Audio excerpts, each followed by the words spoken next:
அனைவருக்கும் வணக்கம். இது உங்கள் சாத் மீடியா. நான் உங்கள் சந்தோஷம். இன்னைக்கு அருண் ஐபிஎஸ்க்கு லஞ்ச ஒழிப்புத்துறையை கொடுத்துருக்காங்க. அது பரவலாக கடுமையான எதிர்ப்பை சம்பாதிச்சிருக்குது. சவுக்கு சங்கர் சொல்கிறாரு அவர் 500 கோடி அளவுக்கு ஊழல் பண்ணியிருக்காருன்னு. இன்னும் பலரும்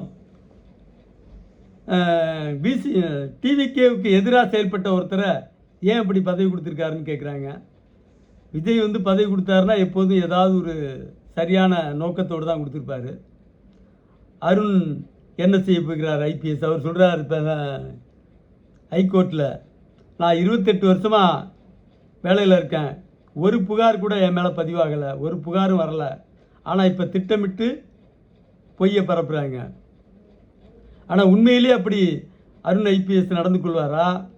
இல்லை இந்த போக்கிரி படத்தில் தான் யாருன்னு வெளியில் அம்பலப்பட்டதுக்கப்புறம் அந்த இன்ஸ்பெக்டரையே பிடிச்சி இழுத்துட்டு போவார், வா வண்டியை ஓட்டுந்து குற்றவாளிகளை காட்டுன்னு.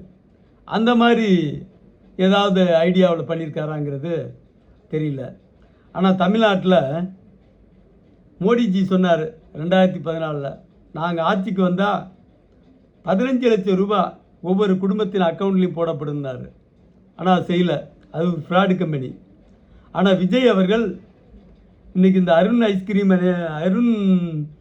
ஐபிஎஸ் நியமிச்சிருக்கிறத பார்க்கும்போது உண்மையாகவே அவர் நேர்மையாளராக இருந்தால் வீட்டுக்கு 50 லட்சம் ரூபாய் கொடுக்கலாம். அவ்வளவு ஊழல் பணம். வீட்டுக்கு வீடு கிலோ கணக்கில் தங்கம். யார் வீட்டில்? எல்லாம் அந்த அரசு அதிகாரிகள் வீட்டில். கடைநிலை அதிகாரி 200 கோடி ரூபா சம்பாதிக்கிறான். டாப்பில் போனோம்னா 5000 கோடியிலேருந்து 20,000 கோடி வரைக்கும் சேர்க்குறான். பணத்தை அள்ளுறான் அந்த தலைமைச் செயலகத்தில் இருக்கிற அதிகாரிங்க.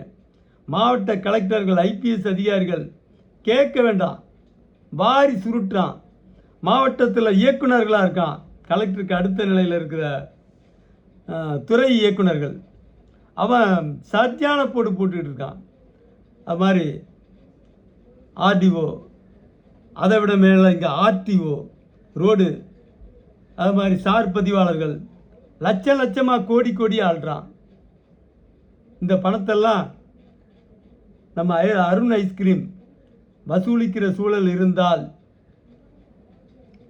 விஜய் அவர்கள் சொன்னதைப் போல சொன்னதையும் செய்வேன், சொல்லாததையும் செய்வேன் என்று பதவியேற்பு விழா அல்லது ஏதோ ஒன்றில் பதவியேற்பு விழாவில் தான் சொன்னார் விஜய் அவர்கள்.